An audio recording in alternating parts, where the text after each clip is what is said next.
বেগুন ভাজা খেতে ইচ্ছে করলো, তাই দেরি কেন, শুরু করে ফেললাম বেগুন ভাজা।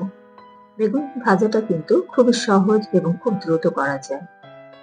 আপনাদের সাথে এই রান্নাটা শেয়ার করতে ইচ্ছে হলো, তাই চলে আসলাম।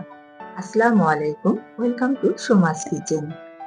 বেগুনটাকে প্রথমেই ধুয়ে একটু মোটা করে কেটে নিয়েছি, তারপর 5 মিনিট ভিজিয়ে রেখেছিলাম। 5 মিনিট ভিজিয়ে রাখলে বেগুনটা ভাজা করতে একদম সফট হয় এবং খেতেও খুব ভালো লাগে। তারপর পানি ঝরিয়ে সামান্য হলুদ, সামান্য মরিচ গুঁড়া এবং স্বাদ মতো লবণ দিয়ে মেখে বেগুনটা ভাজা করছি। বেগুনটা ভাজা হয়ে গিয়েছে, এক পাশ উল্টে দিয়েছি, এবার অপর পাশটা একটু ভেজে নিচ্ছি। এখন বেগুনটা উঠিয়ে ফেলছি।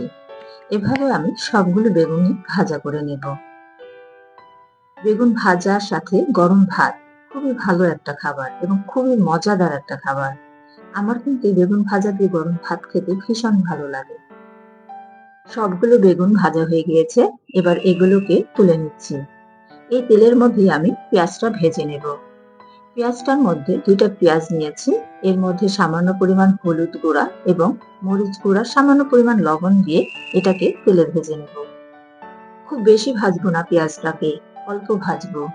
আমার ভিডিওটি ভালো লাগলে সাবস্ক্রাইব করবেন, লাইক দিবেন, কমেন্ট করবেন এবং বেশি বেশি শেয়ার করবেন। তৈরি হয়ে গেল বেগুন ভাজা।